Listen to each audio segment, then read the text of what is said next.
나우링입니다. 제가 지난주 불안감 에피소드에서 간략하게 언급을 하고 넘어간 부분이 있었어요. 바로 우리가 보고 듣는 것이 곧 내 생각이 되고 내가 된다 라는 비슷한 말을 언급을 했던 것 같아요.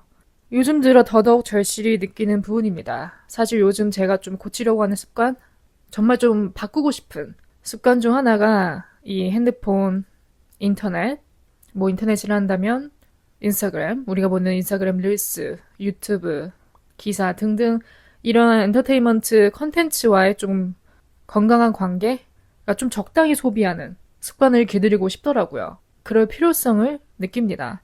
이전까지는 제가 소비하는 이런 컨텐츠들을 그저 가벼운 엔터테인먼트 중 하나로 여겼어요. 그냥 킬링타임용으로 재미로 보는 건데 심심해서 보는 건데 뭘 보든 내 맘이지. 이렇게 오직 오락용으로만 생각하다 보니까 때로는 유익하지 않은, 도움 안 되는 그런 컨텐츠들을 보며 낭비하는 시간이 점점 많아지더라고요. 그리고 이 시간이 늘어나면 늘어날수록 좀 현실 감각을 잃어버린 느낌? 여러분들도 이런 느낌을 겪어보셨는지 모르겠지만 우리가 유튜브나 릴스 같은 거 너무 오랜 시간 동안 장시간 보다가 딱 끄고 현실로 돌아오면 머릿속에 내가 여태까지 봐온 그런 영상들만 이렇게 짬뽕돼서 무슨 비빔밥처럼 다 섞여져서 머릿속에 맴도는 느낌. 그러니까 현실 감각이 안 느껴지는 거죠. 딱 끄고 가만히 이렇게 앉아있으면 내가 뭘 해야 되지? 나 이제 뭐 하기로 했지? 모르겠는 거예요. 만약에 내가 공부하다가 집중력이 흐트러져서 중간에 잠깐 릴스를 봤다. 릴스를 하나만 보고 끄겠어요? 하나 보다 보면 2개 보고 3개 보고 이렇게 연달아 보다가 다시 마음을 다잡으려고 하면 안 잡히는 거죠. 어디서부터 해야 될지도 모르겠고 또 막막해지니까 다시 핸드폰으로 돌아가고 헤어나오는 데까지 시간이 오래 걸리는 거죠. 그래서 이제는 이런 톡식한 서클들을 바로 잡아야겠다는 생각이 들었어요. 제가 작년에 아마 오늘 내용과 좀 비슷한 부분을 다뤘었을 거예요. 스크린 타임, 미루기병 등등 그때도 비슷한 내용을 다뤘었습니다. 그때는 또 그 도파민 챌린지 그런 게 유행했었어요. 아마 여러분들도 아실 거예요. 한창 갓생 챌린지, 도파민 줄이기 등등 붐이었죠. 그저 저도 그때 그런 열풍에 휩쓸려서 나도 해봐야겠다. 그래 그럼 도파민 챌린지 어떻게 하는 거지? 보니까 완전 익스트림하더라고요. 진짜 거의 하루아침에 다 끊어버리는 그런 수준으로 강하게 통제하는 노래 안 듣고 유튜브 안 보고 핸드폰에서 SNS 다 지워버리고 정말 좀 극단적인 루틴들로 이루어진 챌린지들이었어요. 그래서 저도 그때 스크린 타임을 항상 측정하고 별의별 노력을 했는데 그렇게 오래가지 못했던 것 같아요. 그러더니 이제 챌린지들도 열풍이 완전 식고 더 이상 도파민 얘기 많이 하지 않죠. 예전처럼 사람들이. 오늘은 좀 다른 방향을 제시해볼까 합니다. 이렇게 챌린지처럼 기간을 정해놓고 이 기간 안에 시험 공부하듯 벼락치기를 해서 그 지점까지 도달하는 그런 느낌보다는 내가 지금 당장 할 수 있는 사소한 것부터 좀 바꿔보는 습관? 그런 것들을 제가 오늘 에피소드 준비하면서 떠올려 봤습니다. 물론 저의 기준에서 말하는 거니까 이 방법이 모두에게 맞는다는 보장은 없지만 여러분들도 혹시 저와 같은 문제를 겪고 계신다면 오늘 내용이 조금이나마 도움이 돼서 이런 해로운 서클에서 좀 빠져나가는 계기가 되었으면 좋겠습니다. 우리가 컨텐츠를 소비한다고 하잖아요. 왜 소비라는 단어를 쓸까 한번 생각을 해봤습니다. 우리가 어떤 유튜버의 유튜브 영상을 본다. 구독하고 매일 업로드되는 영상을 빠짐없이 챙겨본다. 이게 결국은 우리가 그 사람의 컨텐츠를 소비하는 거죠. 왜 소비를 하냐? 결국 우리의 이런 클릭 수가 그 크리에이터들에게 고스란히 돈으로 전달이 되기 때문에 물론 당연히 내 계좌에서 돈이 나가는 건 아니지만 내가 봐주는 게 어떻게 보면 그 사람의 계좌에 잔고를 채워주는 거잖아요. 그런 개념에서 우리가 소비한다는 표현을 쓰는 것 아닐까. 저 혼자만의 가설을 한번 세워봤습니다. 이렇기 때문에 더더욱 우리가 미디어를 건강하게 소비해야 된다는 거죠. 도덕적이고 윤리적인 크리에이터의 컨텐츠를 되도록 소비하는 것이 우선이 돼야 되지 않을까. 이런 거 한번 겪어보셨을 거예요. 내가 굉장히 좋아하고 물론 직접적으로 아는 사이는 아니지만 뭔가 저 사람은 괜찮은 사람인 것 같아. 팬들과 소통도 잘하고 열심히 하고 재능도 있는 것 같고 그래서 참 이 보이지 않는 유대감을 쌓으면서 응원하던 크리에이터가 있었는데 알고 보니까 이 크리에이터가 내가 알던 그런 사람이 아닌 거예요. 예를 들어 뭐 비도덕적인 행동을 한다던가 그게 사람들에게 좀 실망감을 안겨주는 경솔한 행동을 한다던가 그러면 여태까지 쌓아온 그런 유대감들이 한 번에 무너지죠. 뭔가 내 시간이 빼앗긴 느낌, 배신당한 느낌 그런 거 들잖아요. 물론 본인의 자유지만 영상을 보고 안 보고 컨텐츠를 소비하건 말건 본인의 자유지만 이왕이면 좀 도움이 되는 좀 교육적인 컨텐츠 논란의 여지 그런 게 생기지 않을 만한 깔끔하고 담백한 컨텐츠 그런 걸 좀 우선적으로 소비하면 그런 위험에 좀 덜 노출되겠죠.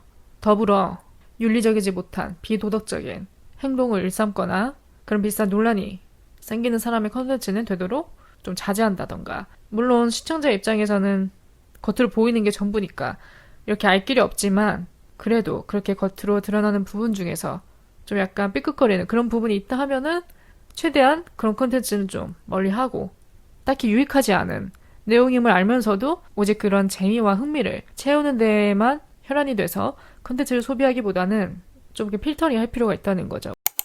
제가 최근에 바꾼 루틴이 있습니다. 이전까지는 항상 집에 오면 저녁 먹고 설거지하고 바로 소파에 꼬리내서 TV부터 켰어요. 참고로 저는 TV 채널이 안 나옵니다. TV에. 뭐 유튜브, 넷플릭스 그런 건 다 나오지만 이제 TV 채널은 안 나옵니다. 그래서 저는 TV를 안 보는 거죠. 못 보는 거죠. 그래서 뭐 예능, 연애 프로, 드라마 그런 걸 전혀 모르기 때문에 그쪽 세상과 저는 이렇게 단절돼 있는 셈이에요. 그 대신 이제 유튜브가 그 자리를 대체해 주는 거죠, 저한테. 그렇게 저녁 먹자마자 TV부터 켜는 게 저의 습관이었어요. 그러니까 자동 반사적으로. 물론 누군가는 아니 당연히 열심히 일하고 왔으면 TV 보면서 쉴 수 있지. 그게 뭐가 잘못됐나. 저도 그런 생각으로 여태까지 이렇게 살아왔습니다. 근데 어쨌든 유튜브는 이 알고리즘이라는 게 있잖아요. 예를 들어 내가 뭐 집 투어 영상을 본다. 하나만 봐도 피드를 새로 고침하면 집 관련된 영상만 수두룩하게 뜹니다. 하나만 봤다고. 이게 알고리즘의 역할인 거 알면서도 뜨잖아요? 또 다른 걸 또 누르게 됩니다. 저는 참고로 구독하는 유튜버가 많지 않습니다. 10명도 안 되는 것 같아요. 그리고 죄다 영어 유튜버들입니다. 해외 유튜버 혹은 영어 강사. 이거는 이제 제가 영어 공부 시작하면서부터 이렇게 싹 개편을 했어요. 쓸데없는 알고리즘에 영향받지 않으려고. 오직 영어만 뜨게 떠도. 그렇게 바꿔서 이제 몇 년째 이렇게 살아오고 있죠. 그런 와중에도 제가 다른 영상 뭐 여행 영상을 검색해서 하나만 봐도 그 다음부터는 피드가 그 여행 관련 영상만 이렇게 뜨다 보니까 내가 오늘 뭐만 보고 딱 끊어야 된다는 걸 알면서도 계속 보게 되는 거예요. 저는 꼭 운동을 하고 잡니다. 매일. 일주일에 5번은. 하다못해 스트레칭이라도 하고 자야 됩니다. 그러니까 저는 어떻게 보면 할 일이 있는 거죠. 근데 이렇게 유튜브를 보는 것부터 시작을 하면 운동이 계속 미뤄지더라고요. 어떨 때는 11시까지 제가 시청하다가 졸려온 거예요, 이제. 11시면 자야 되는데. 근데 운동을 안 했잖아. 보통 사람 같으면 그냥 잘 텐데 저는 또 하고 자야 되는 사람이라서 그 와중에 또 하고 잡니다. 하고 자면 1시예요. 그래서 제가 운동까지 하고 자려면 최소 8시 안에는 운동을 해야 돼요. 근데 이렇게 몸이 퍼진 상태에서 TV 보다 보면은 일어나기가 싫거든요. 안 되더라고요. 중간에 끊는 게. 그리고 요즘 영상들은 다 길어요. 길이가. 뭐 제가 구독하는 사람들의 영상만 본다 하더라도 최소 15분, 긴 거는 거의 30분 가까이 됩니다. 그런 거 이제 한두 개만 봐도 시간이 훌쩍 가요. 그래서 제가 바꾼 게 오자마자 저녁 먹고 설거지하고 쇼파로 들어가지 않고 청소를 합니다. 지금 한 3일째예요. 이렇게 하고 있는 게. 청소라고 한다면 제가 아침에 실컷 어지르고 나간 거, 화장대, 옷 등등 설거지 마치자마자 청소를 합니다. 간단하게. 옷 널브러진 거, 화장대 지저분한 거 다 치우고 바닥 살짝만 밀고 소파로 들어가요. 그럼 당연히 7시 넘죠. 그렇게 소파에 앉자마자 예전에는 TV를 켰다면 이제는 팟캐스트를 틀어놓는다던가 책을 가지고 옵니다. 일단 보는 것부터 좀 줄이려고 하는 거예요. 물론 해야 될 일이 있으면 노트북을 켜죠. 팟캐스트 스크립트를 수정한다던가 또 제가 브런치에 글을 쓰고 있으니까 써놓은 글을 좀 다듬는다던가 다른 액티비티는 다 허용하되 TV는 안 켜는 거죠. 그렇게 1시간, 1시간 반 끄적거리다가 매트를 가지고 옵니다. 그리고 운동을 시작해요. 매도 빨리 맞는 게 낫다고 솔직히 운동 귀찮잖아요? 하기 싫잖아요? 빨리 끝내야죠. 빨리 끝내야 내가 샤워를 할 수 있으니까 운동을 시작합니다. 요즘 운동 루틴도 살짝 변화를 주고 있어요. 제가 예전에는 항상 근력 위주로 이제 덤벨 들고 뭐 스쿼트, 런지 그런 거 했었는데 매일 하다가는 관절이 나을 것 같더라고요. 왜냐면 제가 홈트니까 혼자 하니까 내가 거울 보면서 이렇게 자세를 잘 잡는다 할지라도 이게 맞는 건가 할 때가 있어요. 이 자세가. 그리고 간혹 자세가 좀 틀어지다 보면은 무릎에 무리가 가기도 하고 그러니까 매일은 안 좋을 것 같고 그 사이사이에 제가 필라테스를 이제 넣었습니다. 홈 필라테스. 유튜브에 뭐 25분짜리, 30분짜리 있어요. 그래서 뭐 근력 3일, 필라테스 이틀 아니면 필라테스 3일, 근력 2일 이렇게 좀 강도를 조절해 가면서 합니다. 제가 어떻게 하면 이 유튜브 알고리즘에 점령당하지 않을까 곰곰이 생각을 해보다가 아예 메인에 뜨지 않게 하자. 그러면 내 눈앞에 보이는 게 없으니까 누를 것도 없고 딱 내가 원하는 영상만 보고 끌 수 있으니까 그렇게 하는 게 어떨까 해서 처음에는 이제 시청 기록을 지웠어요. 하나 보고 나면 바로 지우고 하나 보고 나면 지우고 시청 기록을 다 지운 다음에 들어가면 이제 메인에 아무것도 안 뜹니다. 요즘에는 이렇게 하고 있는데 또 이게 통제력을 잃는다 라고 느낄 때쯤에는 시청 기록 저장을 끕니다. 아예 꺼요. 근데 이게 좀 불편한 것도 있어요. 왜냐면 내가 나중에 또 보고자 한 영상을 찾으려고 할 때 시청 기록을 보면 되는데 아예 저장을 안 해놓으니까 찾을 수가 없는 거죠. 이게 좀 불편해서 제가 이 기능을 항상 켜고 살아왔습니다. 그래서 왔다 갔다 해요. 요즘에는 시청 기록을 지운다던가 아니면 내가 또 이렇게 알고리즘에 이끌리는 행동을 보인다 싶을 때에는 이제 시청 기록 저장 자체를 끈다던가. 제가 앞서 말한 루틴에 대해서도 언급을 했지만 보는 것보다 좀 듣는 활동에 집중을 하려고 합니다. 일단 이렇게 듣는 활동의 가장 큰 장점은 내가 멀티태스킹을 할 수 있다는 거. 저는 특히 뭐 스킨케어 할 때 항상 팟캐스트를 틀어놓습니다. 저는 그 시간이 제일 행복해요. 이 듣는 활동이 굉장히 뭐랄까 좀 신비감을 자극한다랄까? 우리가 보는 영상은 말 그대로 다 보이잖아요. 있는 그대로. 그래서 딱히 상상력 쪽에는 자극하는 게 거의 없는데 이 듣는 활동 같은 경우는 눈에 보이는 게 없기 때문에 오직 청각에만 의존해야 되잖아요. 그렇다 보니까 집중이 더 잘 되고 좀 더 빨려 들어가는 이 사람이 지금 이런 상황을 얘기하고 있는 건가? 이런 일에 처했었나? 등등 상상력의 나래를 펼치게 해주는 그런 느낌이 들어요. 또 제 팟캐스트를 듣는 청취자 여러분들도 저희 스토리가 좀 흡입력 있게 다가갔으면 좋겠네요. 어쨌든 이렇게 시각보다는 청각에 집중하는 그런 활동 위주로 구성을 하고 있습니다. 여러분은 OTT 서비스를 몇 개나 구독하시나요? 저도 작년까지는 유튜브 프리미엄을 지속적으로 결제를 해왔습니다. 굉장히 당연한 것처럼 구독을 해왔어요. 일단 광고 그런 게 안 뜨니까 나를 성가시게 하는 게 없으니까 마음껏 볼 수 있다는 전제하에 시청 시간이 대폭 늘어났습니다. 어쨌든 올해 들어서는 프리미엄을 이용한 적이 없습니다. 근데 또 없으면 없는 대로 적응이 되더라고요. 그리고 안 보면 그만이다 라는 생각이 요즘 좀 들어요. 예전에는 어떻게 안 봐, 어떻게 안 보고 살아 이랬는데 보지 말라면 안 볼 수 있겠더라고요. 그러니까 이렇게 구독하는 게 처음부터 안 하면 모르겠지만 하다 안 하면 말 그대로 있다 없으면 힘들어요. 좀 적응하기가. 그게 당연히 내 삶의 일부분, 내 루틴 중에 일부분이 되다 보니까 보다 안 보려면 어색해지죠. 그래서 저도 예전까지는 뭐 유튜브 프리미엄, 넷플릭스 정도는 당연히 기본으로 탑재하고 있어야 되지 않나? 당연하게 여겼어요. 근데 당연하진 않더라고요. 확실한 건 예전보다 좀 볼만한 컨텐츠들이 없기 때문에 없어도 충분히 살만해졌다는 거죠. 다행히 넷플릭스 같은 경우는 베이직, 요금제가 나와서 좀 부담이 줄어든 건 사실입니다. 저도 제가 정말 좋아하는 시리즈가 나왔다 하면은 그 달은 아마 구독을 할 거예요. 근데 이제 예전처럼 막 릴레이로 매달 구독을 하진 않을 것 같습니다. 오늘의 주제, 보고, 듣고, 말하는 것.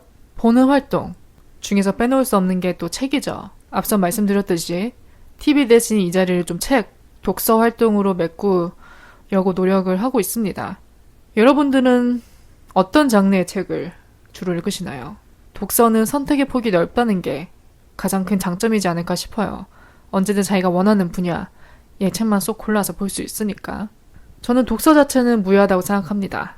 단점이 없는 활동이라고 생각을 하는데 그렇다고 모든 책이 이 세상에 존재하는 모든 책이 무해하다, 이롭다 라고 말하기는 좀 어려울 것 같아요. 왜냐하면 다 개개인이 쓴 책이기 때문에, 사람이 쓴 책이기 때문에 각자 그 개인의 사고방식, 가치관이 더 짙게 담길 수밖에 없겠죠. 예전에는 제가 못 모르고 독서라고 한다면 항상 자기계발 분야의 책만 훑어봤어요. 굳이 읽을 거면, 시간을 투자할 거면 뭐 성공하는 비결을 알려주는 책이라든지 부자가 되는 법을 알려주는 책이라든지 폭이 굉장히 좁았죠. 시야도 좁고. 근데 어느 순간부턴가 이 자기계발 책들도 함정이 있다는 걸 깨달았습니다. 겉으로 보이는 의도는 무언가 다른 사람들한테 동기부여를 주고자 만든 척하면서 알고 보면은 본인의 경험담, 은근히 자의식이 과잉된 책들이나 또 영상들이 꽤나 있더라고요. 뻔한 말들, 피상적인 말들, 그럴싸한 표현만 가져다 쓴 책이라던가 또 너무 그런 전문가의 느낌을 뿜어내려는 뉘앙스가 내포되어 있다던가 진실성이 떨어지는 책이나 또 컨텐츠들이 많아서 그 분야는 제가 요즘은 손을 안 대고 있어요. 우물한 개구리 같았죠. 뭐 책을 꾸준히 읽어오던 사람이란 모를까 저는 안 읽다가 이제 읽으려고 또 하니까 뭐 어디서부터 시작을 될지도 모르겠고 내가 어떤 장르를 좋아하는지도 모르겠고 뭘 읽고 싶어 하는지도 모르겠으니까 항상 서점이나 인터넷 들어가면 베스트셀러, 스타 작가 이런 부분부터 검색을 하고 보는 거예요. 그래서 요즘은 내가 진짜 뭘 궁금해하는 건지 거기에 좀 포커스를 맞추고 있습니다. 요즘은 제가 과학 분야 책을 읽고 있는데요. 굉장히 저와 거리가 멀죠. 근데 제가 왜 이 분야 책을 읽냐? 이런 분야는 책 아니면 제가 정보를 얻을 수 있는 곳이 없어요. 뭐 제가 과학 분야를 이제 와서 뭐 전공을 할 것도 아니고 공부를 시작할 것도 아니고 근데 궁금한 건 또 많아요. 특히 뭐 뇌과학 쪽 이런 사람의 좀 신체와 관련된 부분 궁금증이 많이 생깁니다. 왜 내가 이런 생각을 하는지 이런 심리는 왜 생기는 건지 몸에 이런 변화는 왜 생기는 건지 이런 정보를 알 수 있는 통로는 책 말고는 없습니다. 그래서 나의 궁금증을 집중 공략하는 거죠. 확실히 내가 관심 있는 쪽을 파다 보니까 책이 잘 읽히더라고요. 읽다 보면 내가 정말 몰랐던 부분이 많았구나라는 걸 느껴요. 내 몸의 일부인데도 명칭도 제대로 모르고 무슨 역할을 하는지도 모르고 그러고 살아왔는데 읽다 보니까 아, 이런 역할을 하는구나. 공부가 되죠. 물론 말이 어려울 때도 있습니다. 생소한 분야이기 때문에 그래도 확실히 집중은 잘 돼요. 오늘 주제에 반복되는 컨셉이 이거죠. 결국 내가 보고 듣고 하는 모든 행동이 내가 된다. 나의 가치관이 된다. 나한테 직접적인 영향을 끼친다는 거죠. 제가 오늘 에피소드를 준비하다가 제 친구 한 명이 떠올랐어요. 제 친구 중 한 명이 유튜브 퀸입니다. 퀸. 유튜브를 달고 사는 친구. 매일 본다는 거죠. 매일. 당연히 이 친구는 항상 프리미엄을 결제해서 보고요. 그러니까 유튜브가 일상의 일부가 된 거죠. 밥 먹을 때도 보고 뭐 밥 먹고 나서도 보고 자기 전까지 보고 근데 이 친구랑 이제 제가 만나서 얘기할 때마다 꼭 한 번씩은 유튜브 누구누구 얘기가 나와요. 뭐 어떤 유튜브에 관련된 사건이라던가 이 친구는 다 꿰뚫고 있는 거예요. 하도 유튜브를 보니까 아는 유튜버도 정말 많고 한 번에 또 이 친구랑 이제 밖에 놀러 갔는데 이 친구가 저한테 막 어깨를 치면서 야야 저 사람 아니냐고 쟤 보여 이러는 거예요. 처음에는 연예인인가? 이러고 그 친구가 가리키는 쪽을 봤는데 아무리 봐도 누군지 모르겠는 거예요. 그러면서 저한테 유튜브 누구누구래요. 내가 뭐 알 길이 있어야지. 워낙 많은 유튜버들을 꿰뚫고 있기 때문에 밖에서도 굉장히 잘 알아보더라고요.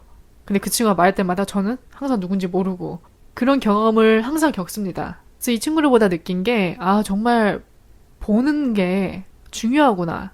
이게 뭐 휘발성이 있으니까 뭐 우리가 한 달 전에 뭐 봤는지 두 달 전에 뭐 봤는지 기억 못하니까 휘발성이 있다는 생각에 이런 활동들을 좀 대수롭지 않게 여기는 가볍게 여기는 경향이 있는데 이게 결국은 다 쌓이는 거더라고요. 이게 결국은 다 누적돼서 나중에는 정말 머릿속에 남는 게 내가 뭐 3일 전에 본 밈, 내가 뭐 이틀 전에 본 그 영상 그런 컨텐츠들과 관련된 생각만 떠오르게 된다는 거죠. 그러니까 뇌도 우리가 길들이기 나름인 거예요. 결국 우리가 지금 이런 엔터테인먼트들은 우리의 관심사에 따라 나눠지기 마련인데 이 관심사를 공략하는 것도 우리가 좀 더 책임감 있게 이제는 좀 더 교육적이고 유익한 쪽에 관심사를 두고 나의 뇌를 어떻게 보면 그런 쪽으로 이제 이끌리게 다시 재훈련을 시키는 거죠. 물론 오늘 내용들이 어떤 분들에게는 와닿을 수도 있고 또 어떤 분에게는 아니 내가 재미로 보는데 그것까지 내가 컨트롤해야 되나? 그럼 무슨 재미로 사나? 이렇게 여기시는 분들에게는 굳이 오늘 내용이 이렇게 와닿지 않을 수도 있어요. 하지만 저는 이제는 막 예전처럼 이런 활동마저도 가볍게 여기진 못할 것 같아요. 우리가 뭐 슬픈 기사 보고 나면 충격적인 기사 보고 나면 계속 그게 머리에 맴돌잖아요. 그래서 제가 저번 주에 불안 얘기를 한 것도 그 에피소드에서 뉴스 미디어를 좀 적절히 소비하는 방향을 제시했던 것도 같은 맥락입니다.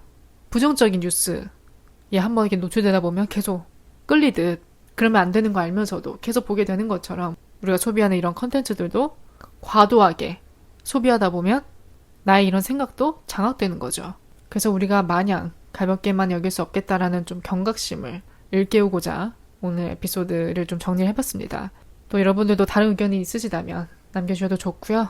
또 저와 비슷한 경험을 하고 계신 분들이 있으시면 전해드린 내용 토대로 또 같이 이렇게 루틴을 좀 바꿔가는 연습을 해봐도 좋을 것 같아요. 어쨌든 오늘 하루도 제 이야기를 들어주신 모든 분들 감사드리고요. 저는 한 주 좀 쉬다 올까 합니다. 짧은 휴식 겸 중간 휴식. 그래서 여러분 다다음 주에 또 만나요.